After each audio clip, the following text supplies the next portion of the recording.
What's up guys, Curtis here and welcome to a brand new FIFA 18 video. Today is the return of my FIFA content. That's right, exactly 3 months after my last FIFA video was released. It was released on the 17th of October 2017. It's now the 17th of January, exactly 3 months on. We're back and we're bringing out a video. I know it feels like a long time. I did a really short video yesterday, in case you missed it, kind of just saying that I was coming back, that I was going to be doing some more videos again, that basically marking my return.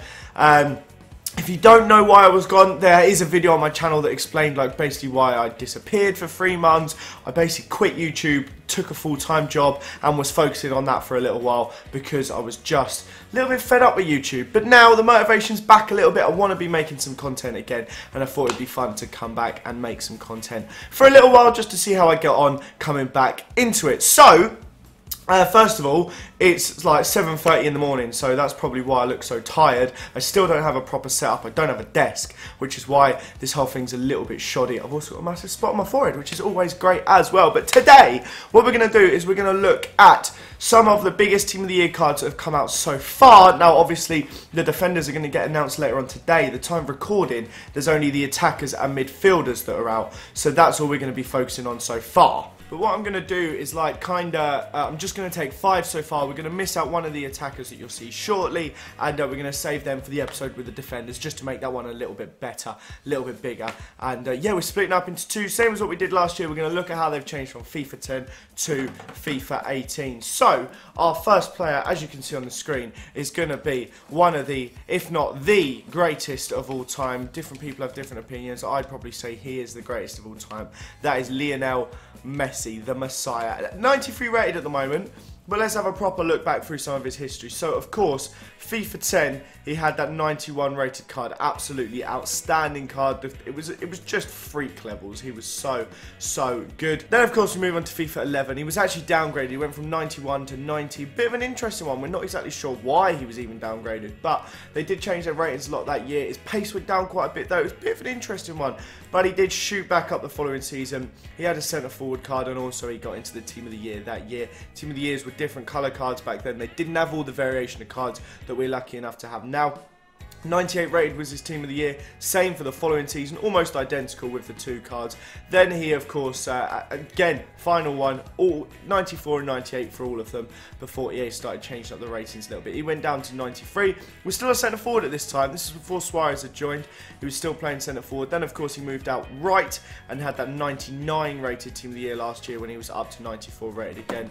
Then FIFA 17, 98 rated, and then, of course, we're exactly where we are now. It's very interesting to see that basically the last 7 FIFAs, yeah, he's basically been identical every single year. Only one season did he get a 99 rated Team of the Year, which is unusual considering he's arguably been the best player in the world for the last 7 years. I mean, obviously he hasn't won every Ballon d'Or, but, you know, it's open to interpretation, isn't it? So we're going to move on to our next one now, and that is, of course, Harry Kane, the man that I believe should be getting an upgrade this year, most likely.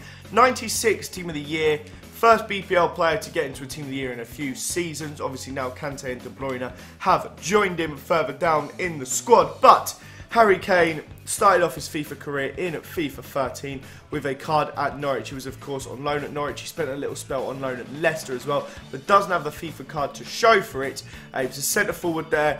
Just looks absolutely woeful. I think it would be quite funny. In fact, this is what we're going to do.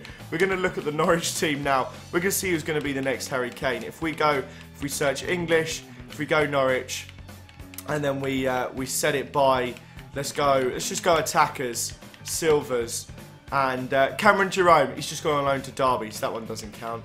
Well, never mind then. That whole idea was flawed. Nelson Oliveira is going to be the next Harry Kane. It's confirmed. It's almost written in the stars. Harry Kane obviously returned to Tottenham FIFA 14. Didn't really do a right lot that season. It was FIFA 15 where he broke onto the scene, playing in the Europa League to start off with. That really gave him his kickstart into his career. I'll never forget that game when he went in goal and failed to save a free kick that was directly at him. But he set the world on fire in the Europa League and then pushed into the first team as the season went on. And of course, got a massive upgrade for FIFA 16, a huge upgrade for 17, and there he is sat now at 86 rated for FIFA 18. And of course, if we if we search for him again and have a look at his team of the season, or team of the year rather, we can see just how outrageous it is. Look how many cards he's got already this season. If we click on this one, we're going to put the 96 in the squad, because why not? And if we search on the market, just look at that card. It's absolutely unbelievable. I haven't used it yet. I think I want to give it a go. The price seems relatively affordable, and I can actually afford it. So we might have to pick him up soon and see what he's got about him. So on to the next one now, and as you can see on the screen, that is Kevin De Bruyne. Now this guy has had a funny few years through FIFA. 89 rated currently. He's got this 96 team of the I keep saying team of the season, team of the year card. We're going to have a quick look at it now. Unbelievable stats. The defending's the only one that's below 85. I mean, 4-star week for 4-star skill moves, high work rates.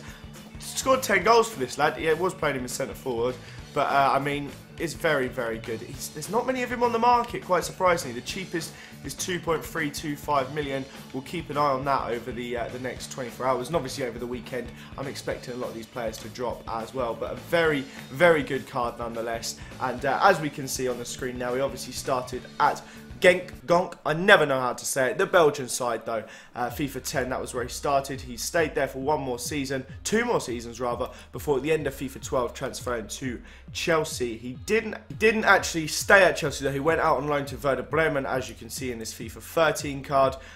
Pretty good card actually. I remember in FIFA it was being used quite a lot. Some good stats for a cheap non-rare gold. He then went on to Wolfsburg, where obviously he was sold on a permanent because Chelsea just weren't really that happy with him. He failed to really make any impact at Chelsea. Over his time there, he played 3 Premier League games, 3 League Cup games and 3 Europa League games. Barely even got a look in, and obviously moved on to Wolfsburg, where he had his first season, this FIFA 14 one, where he played 16 games, only got the 3 goals but quite a few assists. Then followed it up with this fantastic FIFA 15 season, where kind of he got into everyone's radar, 10 goals in the league, just kind of really did well. He was like, I think he was Bundesliga team of the season, loads of stuff like that, was really heavily hyped up, and rightly so, because he was fantastic. And that, of course, I believe secured his move to Manchester City. It did indeed. He had his 86 rated card up to 88 last year, and then he's of course 89 rated this year with his 96 rated team of the year card. A little bit odd to me. Now, his team of the year is the same rating as Harry Kane's, given that Harry Kane started off 3 ratings lower than him. Kane was only 86, De Bruyne was 89. I think De Bruyne's the best player in the Premier League at the moment. I think he maybe should have been 97, but it is what it is. I think Kane still deserves to be right up there anyway, so I'm not really going to worry too much about the semantics. Let's move on now to an unbelievable player in Luka Modric. The guy has been arguably the best midfielder over the last 6 or 7 years. He really has been something special. I'm going to put in the best version of Messi into the squad as well, because I feel like it just makes it all look a little bit better. But Luka Modric has been absolutely outstanding. His card just puts De Bruyne's to shame. Obviously he loses out in a few stats, but the defending being 85 is just unbelievable. That means that his lowest stat is his pace with 80, which is 22 higher than De Bruyne's lowest stat. If we have a look at his card in here, it's unbelievably cheap. I can't believe it's under 1.5 mil. I really cannot. It's just so very good. His stats again, 4-star skills, 4-star weak work foot, very similar to De Bruyne in that case. High, medium work rate, and of course he is a few inches shorter than De Bruyne is. I thought De Bruyne was taller than 5'11". He has a very tall presence on the pitch. But anyway, Modric 5'9", very good player. And let's have a look for his history. Obviously FIFA 10, he started off at Tottenham. This was back when him and Rafael van der Vaart and I think Bale was just breaking through. That's when they were kind of making a bit of a stand. Tottenham were coming up and looking a bit better. They had a couple seasons at Spurs, of course. The FIFA 12 one was insane. He had an 88 rated card. I think that's the highest ever Tottenham have had a base card. I think Bale was 85 or 86. Obviously Kane's 86. I think that's the highest of Tottenham's ever base cards. And of course he moved to Real Madrid. We all remember this 86 rated card. It was used in a lot of teams at the time. Good pace, really good well-rounded stats, just was amazing in those Real Madrid squads. He went a little bit further back, started to play more of a central midfield role rather than attacking midfield, and he took to it like a duck to water. Amazing few seasons, of course, and as you can see, as he goes on, he ends up with this 96 rated team of the season that he's got now. He's been team of the year, he's been team of the year almost every single year on FIFA that it's even been around. It's been absolutely outrageous just how consistent this bloke has been, and flipping heck, he's been very good. I want to try him out. And I think he'll be very complementary to quite a few sick players in Ultimate Team. Now we're going to finish up with the final player of the 5 today. As I said, the next episode will have 6 players. That should be coming up probably on Friday. I think that's the next opportunity I can record. But N'Golo Kante, this card, it's just insane. This puts the other 2 in the bin. I mean, his lowest stat is 87. The rest of them are 90 plus. His cheapest one is 2.190, which means as it currently stands, he's just outside what I can afford. But I think it might be worth selling a few players in my club to be able to fund him. I've got 1.9 million coins, and I really want to try this guy out because he just looks outrageous. I'd love to see what he can do in your midfield, and I'm sure he really will just be one of those insane cards that just transforms your team and makes you play like a completely different player. But we don't have much of a history to go through for N'Golo Kante. It's quite a short one. We're only going to go back to, I believe it's FIFA 14, FIFA 15 for his first card. He was, of course, at Stade Malherbe de Caen. I know, terrible French accent. He was a 72 rated central midfielder. Crazy to think just 3 FIFAs ago he was that low rated. Now look at him, he's in the flipping European Team of the Year. Absolutely outstanding. He of course moved to Leicester in that FIFA 16 season. Did really well that year, obviously. Got his upgrade to 83 last season, where he became one of the, if not the most used players in FIFA history. He was in every squad. I think he started off as the 81 and got upgraded to 85. He was unreal last year. He was in every single squad. And then, of course, this season, 87 rated. Unbelievable. Plus 15 over the course of 4 FIFAs has to be a record, I'm sure. Very close to one, if not. He's now in Team of the Year. Sorry, I've been a bit ill this week, so that's why my voice keeps going. I'm not used to talking for 15 minutes straight, but N'Golo Kante, absolutely outrageous, and of course now on the 95 rated card. If we look at this team, it really is sensational. Some of the players, I think we've been treated with our midfielders this year. It's nice not to have Iniesta in for once. A few of the players just a little bit different, to have Kane up top, a few changes, some fresh faces. To have 3 Premier League players out of 6 so far is absolutely fantastic. And of course, you see I've missed Ronaldo. I'll be saving him for the next episode, don't you worry. He will be in, and it should be good fun to have a look at him and the 5 defenders and goalkeeper that we've still got left to come. But that, guys, brings us to the end of my first FIFA video in months. I hope you have enjoyed it.